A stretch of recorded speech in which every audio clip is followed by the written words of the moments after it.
বিহারের কুখ্যাত গ্যাংস্টার সুবোধ সিংকে আজ আদালতে পেশ করা হয়। হেলমেট পরিয়ে কোর্টে পেশ করা হয় সুবোধ সিংকে। আশেপাশের বাড়ি থেকেও দূরবীন দিয়ে চলে নজরদারি। বেলঘরিয়া শুটআউট কাণ্ডে গ্যাংস্টার সুবোধ সিং এর ফের পুলিশ হেফাজতের নির্দেশ দেওয়া হয়েছে। ব্যারাকপুর কোর্টে হেলমেট পরিয়ে আনা হয় বিহারের কুখ্যাত গ্যাংস্টারকে।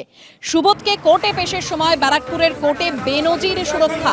15 জুন বেলঘরিয়ায় ব্যবসায়ী অজয় মণ্ডলের গাড়িতে এলোপাথারি গুলি। বিহারের গ্যাংস্টারকে 6 দিনের জন্য ফের হেফাজতে পেল পুলিশ।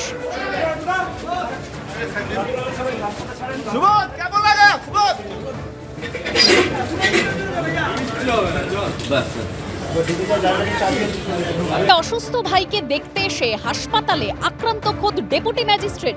রক্ষীদের হাতে আক্রান্ত হতে হলো খোদ ডেপুটি ম্যাজিস্ট্রেটকে। কল্যাণী গান্ধী মেমোরিয়াল হাসপাতালের ঘটনা।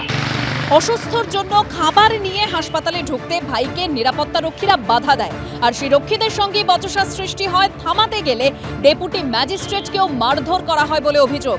কি বলছেন ডেপুটি ম্যাজিস্ট্রেট শোনাবো। আমার ভাই ভর্তি আছে, সেখানে এসেছি, এসে আমার এই অবস্থা আছে। এর বাইরে সেটা কোথায়? গান্ধী হসপিটাল। আপনারা কি কারা মারলো? আমি তো তাদের চিনি না, তারা কি হাসপাতাল স্টাফ? সম্ভবত। এরকম হঠাৎ এরকম গায়ে দিল কেন? অ্যাকচুয়াল আমি আমার ভাইকে যখন টর্চার করছিল, লোক খাবার নিয়ে যাচ্ছিল, আমার যে ভাইটা ভর্তি আছে খাবার নিয়ে যাচ্ছিল, তার সঙ্গে বাদ বিতরণটা কিছু একটা হচ্ছিল, আমি ওকে সেভ করতে দিচ্ছি।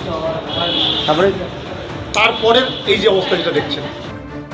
হাসপাতালে সুপার বলছেন ভিজিটিং আওয়ার্সের বাইরে এসেছিল, তাই নিরাপত্তা রক্ষীরা বাধা দিয়েছেন। ওরা ওদের কাজ করেছে। বচসার পর একটু হাতাহাতি হয়েছে। কি বলেছেন তিনি শোনাবো। কোনো একজন বাড়ির লোক হিসেবে কোনো একজন ডেপুটি ম্যাজিস্ট্রেট বোধহয় এসেছিলেন, তার আরও 2-3 জন ভাইটাই সঙ্গে ছিল, এবং উনি এসেছিলেন ভিজিটিং আওয়ারের বাইরে। তখন আমাদের এখানে যারা অন ডিউটি সিকিউরিটি স্টাফ রয়েছে এরা সবাই এক্স আর্মি। তো এদেরকে আমাদের স্ট্রিক্টলি ইনস্ট্রাকশান দেওয়া ছিল যে প্রপার আইডেন্টি ছাড়া এক্সট্রা লোককে কোনো সময় 2 জনের বেশি অ্যালাউ করা হবে না। ওরা ওদের কাজ করতে গেছে।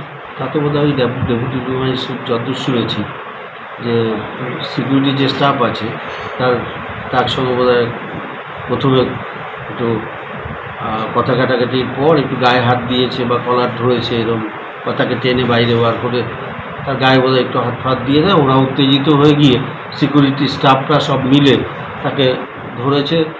তারপর হাতাহাতি যা হয় দুপক্ষে হয়েছে। আমার স্টাফরা ইনভলভ ছিল না। ঘটনাটা ঘটেছে আমার এখানকার সিকিউরিটি স্টাফের সঙ্গে আর কিছু পেশেন্ট পার্টির বাইরে।